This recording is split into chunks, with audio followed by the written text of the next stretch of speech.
acontecendo nos dias que nós estamos vivendo. E eu, pessoalmente, acredito que nós estamos já vivendo num período que vai avançar para um governo do anticristo. Então, esse espírito de, né, essa fissura, esse medo, essa angústia, eu acho que algumas pessoas podem até estar tendo algum discernimento de que vai acontecer alguma coisa errada, mas mesmo as que não têm, estão sentindo a opressão que é resultado das batalhas espirituais que estão acontecendo. Com nós? Coexiste, são dimensões diferentes. E o tempo lá, como funciona? Na eternidade não tem tempo. Tá. É diferente. A nossa dimensão temporal, ela é parte de uma dimensão que vai acabar um dia. O Deus é eterno. O que significa que Deus é eterno? Que ele pode experimentar o passado, o presente e o futuro da mesma forma. Porque, na verdade, ele olha de fora. Ele está fora do tempo. Está fora do tempo, está fora da dimensão do tempo. E o mundo espiritual, ele determina o que acontece no mundo físico. Então, por que eu estou dizendo isso? Porque, na verdade, isso que as pessoas estão sentindo, né, uma certa angústia, um medo do que vai acontecer, isso já é resultado de uma opressão espiritual que está acontecendo nos dias que nós estamos vivendo. E eu, pessoalmente, acredito que nós estamos já vivendo num período que vai avançar para um governo do anticristo. Então, esse espírito de, né, essa fissura, esse medo, essa angústia, eu acho que algumas pessoas podem até estar tendo algum discernimento de que vai acontecer alguma coisa errada, mas mesmo as que não têm, estão sentindo a opressão que é resultado das batalhas espirituais que estão acontecendo. E eu acredito que a gente também pode deixar mais para o final do programa, mas eu acho que a inteligência artificial, ou o que vier a partir dela, é meio que um arauto desse final dos tempos, porque as possibilidades que se abrem daqui para frente de tecnologia, de substituição de emprego, de pobreza, e as mudanças climáticas e aumento das guerras, pode culminar para uma coisa meio irreversível, né? Não, será irreversível. A tua pergunta eu acho que é interessantíssima. Você recebe muita gente aqui, você fica muito antenado, né? De astronomia. Mas você sabe que tem um escritor chamado Alvin Toffler, não sei se você já ouviu falar, esse cara é um dos maiores escritores do mundo, ele é um sociólogo. Ele escreveu um livro que eu li há 30 anos atrás, chamado A Terceira Onda. Sim. Espetacular esse livro. O que ele dizia? Ele dizia que a primeira onda da humanidade era quando a humanidade ela vivia da agricultura. Ela saiu de caçador e coletor para agricultura. Ele está falando já da história mais... Se fixa em um lugar, começam a aparecer vilas, cidades e o agrupamento de pessoas. Só que o que ele diz? Que as relações entre pessoas dependem das relações comerciais. Então, quando a humanidade começou a se fixar, porque antes eram nômades, né? E ficavam andando, procura de alimento, de comida, de animais e tal. Quando eles se fixaram, começaram a criar as cidades, as vilarejos e tal. Mas, naquele tempo, ele disse que as famílias, elas não eram nucleares. Morava pai, mãe, tio, primo, avô. Era meio que amontoado? Tudo. Amontoado. Então, o mundo... Eram os clãs. Olha lá. Terceiro. É o autor de Choque do Futuro, que é outro livro fantástico também. O industrialismo e o nascimento de uma nova civilização. Então, primeira onda, agricultura. Agricultura. A industrialização é a segunda onda. E com a industrialização, houve uma mudança no mundo. Pô, total. O que ele, na verdade, afirma é que quando você muda de uma onda para outra, você muda o mundo enquanto... Toda a estrutura do mundo, o funcionamento do mundo.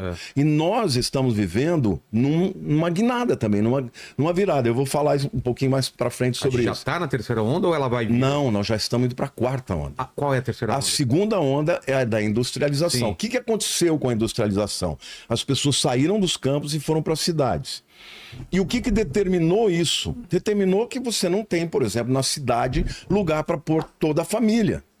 E aí nasceram as famílias nucleares, que mudou o conceito de família. E o que é a família nuclear? Pai, mãe e filhos. Sei. Isso é mais ou menos o que nós estamos vivendo isso. Só que ele, quando escreveu isso, ele disse que no futuro, essas famílias elas mudariam da forma como elas seriam famílias. Aí ele começou a falar de divórcio, que aí é um camarada que tem filhos, mas casa com uma mulher que tem filhos, aí junta e aí depois ele fala pais solteiros, mães solteiras. Aí, exatamente, aí ele fala também dos casamentos de pessoas do mesmo sexo. Sim. Ele previu tudo isso acontecer. A terceira onda que ele prediz é a onda da tecnologia.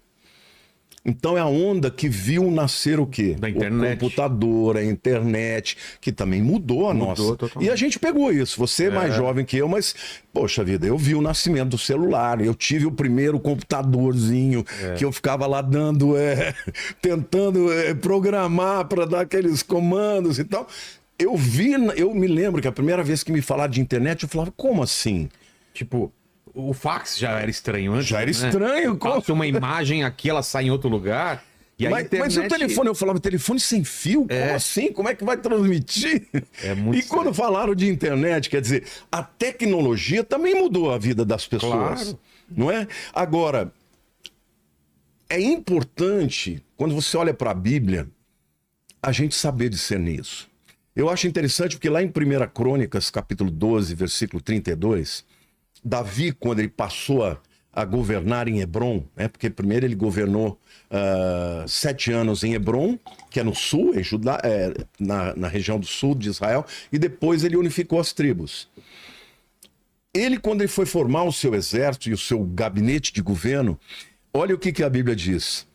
Conhecedores da época, para saberem o que Israel devia fazer, 200 chefes e todos os seus irmãos sob as suas ordens. Tinha uma tribo de Judá, de Israel, que se chamava Issacar. E eles tinham homens inteligentes para discernir o tempo. E Davi, quando foi formar o seu gabinete, ele contratou esses caras. Então, hoje, para responder a tua pergunta, para onde nós vamos, o que nós precisamos discernir os tempos. Porque o discernimento disso aí, das transformações, é tão importante. E eu estou falando tanto de discernimento espiritual, quanto de discernimento de inteligência mesmo.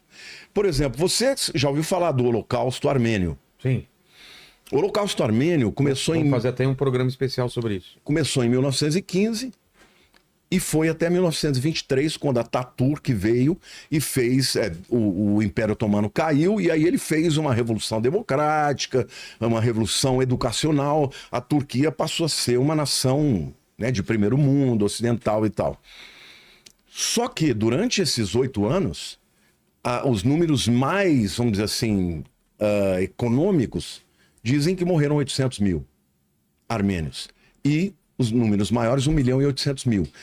Os turcos, durante a Primeira Guerra Mundial, eles acabaram com a Armênia. Agora, por que é importante você discernir o tempo? Porque naquela época, os armênios que eram cristãos, muito crentes, um dia um profeta falou, olha, nós precisamos ir embora, porque a Armênia vai ser invadida pela Turquia e vai acabar com a nação. Muita gente não creu nisso. Mas os que creram e fugiram com as suas famílias foram salvos. Dentre esses, tem a família Shakarian, que depois, um desses descendentes do Shakarian é o Demo Shakarian, que é o fundador da DONEP. Já ouviu falar da DONEP? Não. Associação dos Homens de Negócio do Evangelho Pleno. Esse camarada impactou o mundo com evangelização para empresários e daí por diante. Mas ele conta no livro dele, O Povo Mais Feliz da Terra, que foi por causa do discernimento de um profeta e o discernimento daqueles que ouviram a profecia e decidiram abandonar tudo e ir embora, que a Armênia subsistiu. Porque primeiro eles mataram os homens, depois violentavam as mulheres e daí por diante, e praticamente a Armênia foi dizimada por conta dos turcos, né, que invadiram durante o período da Primeira Guerra Mundial. Então, a Bíblia fala sobre a importância de você discernir o tempo. E hoje nós estamos vivendo esse tempo também. E tem tanta gente, parece que avoada, que não está percebendo. Tem gente que quer negacionismo, não está percebendo que as coisas vão acontecer. Os sinais estão aí, Jesus mostra os sinais na natureza, os sinais, tudo que a Bíblia diz, que nós vamos falar mais para frente, e as pessoas ainda assim preferem acreditar no mundinho que nós estamos vivendo e não discernir os tempos, e o discernimento, ele é muito importante. Por exemplo, Vamos falar aqui da questão de empresas. Você sabia que a Netflix hoje é uma potência, né? Vale 400 bilhões de dólares. Você sabia que a Netflix ofereceu para vender a Netflix para Blockbuster Sim. por 50 milhões. E a Blockbuster não tocou. Sabe o que o CEO da Blockbuster falou? Deu risada, falou que piada. Nós somos a maior empresa do mundo de produção de locação de vídeo. Esses caras vêm querer vender por 50 milhões. Hoje, a Netflix fala 400 bilhões de dólares. E cadê a Blockbuster? Acabou. Quebrou. Por falta de discernimento do tempo que está vivendo. Os estudiosos, eles falam, Vilela, que daqui 30 anos, metade das profissões que vão existir não existem ainda. Então nós estamos vivendo, de fato, uma mudança, e essa mudança é disruptiva, e ela tem a ver com tecnologia e tem a ver com inteligência artificial. Então, nós temos que entender que as coisas, a verdade, ela é multidisciplinar. A quarta onda seria, então... A terceira onda da tecnologia, a quarta é a da inteligência artificial. E nenhuma outra onda vai ser mais disruptiva para mudar a vida das pessoas e a relação entre as pessoas do que essa. Porque, sabe por quê, Vilela? Porque cada vez mais o homem está perdendo a sua privacidade. Está vendendo ela por nada, né? Hoje, qual é a próxima fronteira? A próxima fronteira é o seu cérebro, é o que você pensa, é o que você sente. E isso vai acontecer através da inteligência artificial. Eu queria até falar para você aqui que eu andei fazendo uma avaliação, pesquisando, lendo bastante a respeito disso. Eu quero até... Você está falando também de Neurolink, de chip... Então, o Neurolink e o chip ainda é a terceira... na verdade, já é o início da quarta onda. Da quarta onda, que é a inteligência artificial. Alguns estudiosos da inteligência artificial dizem o seguinte, que o primeiro estágio dela é a inteligência artificial se tornar mais autônoma. Tá? Ou seja, nós estamos nesse estágio. A inteligência artificial vai deixar de ser assistente para ser um colaborador. Então, o que a gente tem hoje? Carros autônomos, que dirigem sozinho, não precisa do homem, não é isso? Nós já temos aparelhos domésticos. Autônomos. Você tem geladeira, por exemplo, que sabe o que tem dentro. Já pede para o supermercado quando falta uma já comida. Manda um e-mail para o supermercado sem que o camarada tenha que fazer. Para encomendar, entendeu? Nós já temos aspiradores de pó. Você já tem um monte de drones, robôs que já estão servindo, que já falam, né? Isso, obviamente... Elon Musk falou que quer despejar não sei quantos mil robôs até há 5 anos aí, todo mundo vai ter um robô pessoal aí. Do mesmo jeito que hoje todo mundo tem o seu celular pessoal. Então, democratiza, né? Mas qual é o segundo nível da inteligência artificial? É quando a inteligência artificial começa a fazer parte do mundo físico em todas as instâncias. Então, relógios, fones de ouvido, óculos, que vão interagir em tempo real. Lembrando que a inteligência artificial sempre tem autonomia, né? Está crescendo a autonomia. É aí onde entra o chip. A Neuralink e tudo, né? No início, o que ele propõe? Só dá um boost. O que é um boost? Dá um impulsionamento na inteligência humana. E ele, inclusive, diz que isso é para que possa competir exatamente com as máquinas. Porque senão o ser humano vai ficar muito para trás, né? Então, vai ter uma melhoria na capacidade cerebral, porém, como é inteligência artificial, ele vai começar a interpretar as ondas cerebrais. Por exemplo, o chip está lá. Você tem uma emoção de tristeza. As suas ondas cerebrais vão ser aprendidas pelo chip. Sim. Olha, isso aqui, esse comprimento de onda, esse comportamento é quando ele está triste. Ah, isso aqui é quando ele está feliz. Isso aqui é quando ele está com raiva. Isso vai armazenando e ele começa a interpretar o que você sente e começa a interpretar até o que você pensa. Com o tempo ele vai crescendo no vocabulário, né, do entendimento dessas ondas, vai chegar uma hora que ele vai entender, conseguir ler a sua mente. Sim. Sem que necessariamente esteja lendo. Ele está lendo o resultado dela, o comprimento de ondas. Não é? Agora, o terceiro estágio da inteligência artificial é a chamada personalização radical da experiência humana. O que é isso? A inteligência artificial, não estou falando do chip mais dentro, estou falando de qualquer aparelho que tenha inteligência artificial, vai interpretar como você pensa, o que você sente, como você reage emocionalmente, e vai prever o seu comportamento para, de alguma maneira, antecipar uma solução. Ou seja, Hoje em dia já acontece em outro nível, né? outro nível. Tem Tá gente- começando, tá tudo incipiente. Tem gente que recebe coisas sobre bebê, de fralda de bebê, e fala, pô, mas minha mulher não tá grávida. Depois de um dia, 2 dias, a mulher fala, tô grávida, por causa da mudança do comportamento dela, de não sei o quê. E Agora imagina o seguinte, o algoritmo acaba você tá percebendo. você tá vendo ali um vídeo. Olha, isso que eu vou falar, gente, você que é cristão, presta atenção, porque nós estamos vivendo, na minha opinião, os últimos anos de uma oportunidade extraordinária de pregar a respeito de Jesus. Vou te dar um exemplo. Como é que você é expert disso? Você é o campeão aí dos cortes e tudo mais. É. Como é que o algoritmo entrega um vídeo que uma pessoa publica? O que ele vai... Através do comportamento. Se ele clicou num vídeo seu, aí o Quantos segundos ele fica? Hã? Quantos segundos ele fica, quanto mais... E aí ele oferece outro seu. Mas o que mais que ele interpreta para um... Por exemplo, o Instagram, eu posto direto, né? Sim, no sim, Instagram. sim. Por que uns vídeos vão mais longe e outros não? Porque Mais gente assistiu, mais gente... como é que ele entrega? Ele entrega pelo engajamento. É. Se você curtiu, se você compartilhou, se você comentou. Até os haters ajudam o engajamento. claro. Então, quanto mais engajamento tem num vídeo, mais longe ele vai. Só que nós estamos vivendo o final desse tempo. Porque quando a inteligência artificial começar a interpretar você, por exemplo, você vê um vídeo de uma mulher bonita que te atrai. Ele vai interpretar a tua reação. Ele fala, ele gosta de loira.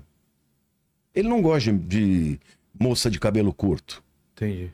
Aí ele não vai te entregar mais vídeos de pessoas de cabelo curto e que não sejam loiras. Ele gosta de piadas, ele gosta de coisas engraçadas. Comédia. E aí, diferentemente desse tempo em que o algoritmo entrega por conta do engajamento, e quando o algoritmo entrega por conta do engajamento, o que acontece? As pessoas acabam se convertendo. Hoje, eu caminho no mundo inteiro, pessoas vêm e falam para mim, puxa vida, eu te assisti no Vilela e eu entreguei minha vida para Jesus. É recorrente.